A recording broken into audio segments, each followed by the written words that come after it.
আসসালামু আলাইকুম। ওয়ালাইকুম আসসালাম, কেমন আছো দোস্ত? আছি আলহামদুলিল্লাহ, ভালোই। তো আপনি কোথায় যাচ্ছেন? যাচ্ছি সভাপতির বাসায়। সভাপতির বাড়িতে কেন? সভাপতি ছেলে নাকি আমার জন্য বিদেশ থেকে মালামাল আনছি, সেটা আনতে যাচ্ছি। আপনার ভাগ্যটা দেখছেন কত ভালো, সভাপতির ছেলে আপনার লাগিয়ে বিদেশ থেকে জিনিসপত্র পাঠায়। আর আমি আমার মসজিদে মহল্লাবাসীদেরকে বলতেছি বেতনটা বাড়ানোর জন্য, খালি বলেই যাচ্ছে, বেতন আর বাড়াইতেছে না। ধৈর্য রাখো আল্লাহর উপর, আল্লাহ তাআলা যেটা ফয়সালা করে। হ্যাঁ ইনশাল্লাহ। আমার একটা আচ্ছা যাই কল তাহলে, হ্যাঁ? আসছে তো, আমি জরুরি যেতে হবে। আচ্ছা ঠিক আছে।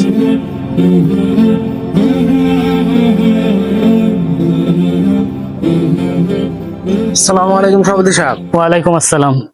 আপনাকে ওই যে বেতন বাড়ানোর কথাটা বলছিলাম না, ওটা কত দূর আগাইছে? হ্যাঁ, সেটা মাথায় আছে। আমার একার পক্ষে তো সম্ভব না, তাই না? 10 জন আছে, শুক্রবারে আলোচনা হবে, তোমার বেতন বাড়ানো হবে, কোনো টেনশন নিও না। একটু তাড়াতাড়ি করেন, সংসার চালাতে একটু অসুবিধা হয়ে যাচ্ছে, আপনারা তো জানেন। ঠিক আছে, এটা তো বাড়ানো হবে, সমস্যা নেই। এখন আমার সাথে চলো, আমি একটা ভালো বড় কাতল মাছ আনছি 5,000 টাকা দামে, ঠিক আছে? আহো আমার সাথে আহো। আচ্ছা অসুবিধা নেই সভাপতি সাহেব, রিজিকে থাকলে একদিন আসবেন। আরে তুমি কিন্তু মিস করলা, বড় মিস করলা। অসুবিধা নাই। আচ্ছা তাহলে আচ্ছা, ঠিক আছে ঠিক আছে।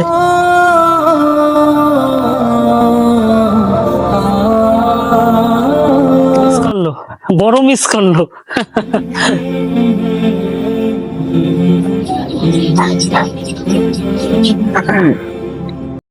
কি কেসে সাব এরকম জিম্মে বসেছো কেন? কিছু একটা বলো। ইয়ার কমু কথা কইতে গেলে তো কথা বলতে বা আমার দোকায় দিবেন, তার থেকে ভালো চুপই থাকি। আরে মিয়া তুমি থাকো চুপ। এই কথা আমার শোনা লাগলো। আরে যে মানুষ নাকি পেছাল না পারে তার পেটে বাতিও জমায় না, সেই মানুষ থাকবে চুপ? হ্যাঁ, আরে তোমরা কি অযথায় পেঁচাল পারবা না আসল কথায় আসবা? যেই কাজের জন্য বসে সেই কথা বলো। সভাপতি সাহেব, আমি বলি কি, হুজুরের বেতন যেহেতু বাড়াইবেন বাড়ান, তবে একটু খেয়াল রাখেন ইমাম সাহেবের চলা নাকি কষ্ট হয়ে যেতেছে। জিনিসপত্রের যে দাম, আরে জিনিসপত্রের দাম বাড়লে তো আমাদেরই সুবিধা। আমার আর সুবিধা অসুবিধা নিজে তো করেন সিন্ডিকেটের ব্যবসা, সবাই একই রকম ভাবেননি। এই তোমরা কি ঝগড়াই করবা না আসল কথা আসবা? হুজুরের বেতন নিয়ে আলোচনায় বসে সেই আলোচনা করো। সভাপতি সাহেব, ইমাম সাহেবের বেতন তাহলে কত বাড়ানো যায়? সভাপতি সাহেব, আমি বলি কি, আমরা যেহেতু হুজুরে 7,000 টাকা দেই, হ্যাঁ, আর 1500 টাকা বাড়ায়া 8,500 টাকা দেই, আরে তাহলে থামো থামো, এক ধাক্কায় 1500 বাড়াই দিবা? বাড়াইলে 1,000 টাকা বাড়ানো যায়। উত্তম প্রস্তাব, ভালো প্রস্তাব। হ্যাঁ, এই কাজটাই করো তাহলে।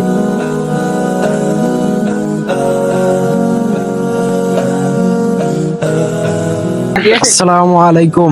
ওয়ালাইকুম আসসালাম। ইমাম সাহেব, আপনার বেতন তো বাড়ানো হয়েছে, খুশি তো এবার? আলহামদুলিল্লাহ, আপনারা আমার বেতন বাড়িয়েছেন, আমি অবশ্যই খুশি। তবে কিছু যদি মনে না করেন, বেতনটা কত বাড়িয়েছেন এটা কি একটু জানতে পারি? হ্যাঁ, অবশ্যই জানতে পারেন, আপনার জানার অধিকার আছে। এখন আপনার বেতন কত বাড়ানো হয়েছে বলবো? জি বলেন। শুনেন, আমাদের আলোচনার সাপেক্ষে আপনার বেতন 1,000 টাকা বাড়ানো হয়েছে। আরে খুশি না হয়ে যাইবো কই ইমাম সাহেব, আমাকে কিন্তু এবার মিষ্টি খাওয়ানি লাগবো। 1,000 টাকা বাড়াইছি, কম কথা? আরে বাড়ি যাও, তাড়াতাড়ি বাড়ি যাও, স্ত্রী সন্তানের জানাই দাও খুশিটা। আসলে শুরুতে আমি একা ছিলাম, এই বেতনে আমার চলে যেত, কিন্তু এখন সংসার হয়েছে, এই বেতনে আমি সংসার চালাতে হিমশিম খাচ্ছি। এখন আমার এই বেতনে আর চলতেছে না। আর আপনারা তো জানেনই বাজারের দ্রব্যমূল্যের যে অবস্থা, সবকিছুর দাম ঊর্ধ্বগতি। তো আমার সংসার চালাতে একটু অসুবিধা হচ্ছে। এখন আপনারা যদি একটু ভেবে দেখতেন তাহলে খুব ভালো হতো। আসলে সভাপতি সাহেব, হুজুর যে বিষয়টা বললো, কথার মধ্যে যুক্তি আছে বুঝছেন। আমাদের হুজুরের বিষয়টা আরো আগে ভাবা উচিত ছিল। হুজুর যেহেতু ফ্যামিলি আছে, ঠিক আছে, তাহলে ওনার দিক থেকে চিন্তা কইরা আমরা আরেকটা ডিসিশন নিতে হবে। তাহলে আপনি একটু চলেন, সাইডে চলেন, একটু পার্সোনাল ভাবে কথা বলি। চলো চলো চলো।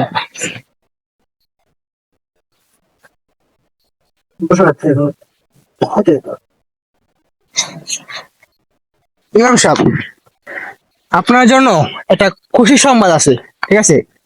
সব দিক থেকে চিন্তা করে, হ্যাঁ, বাজারের জিনিসপত্রের দাম ভেবে আমরা যে ডিসিশনটা নিলাম, যে আমরা আপনাকে 10,000 টাকা দিব মাসে।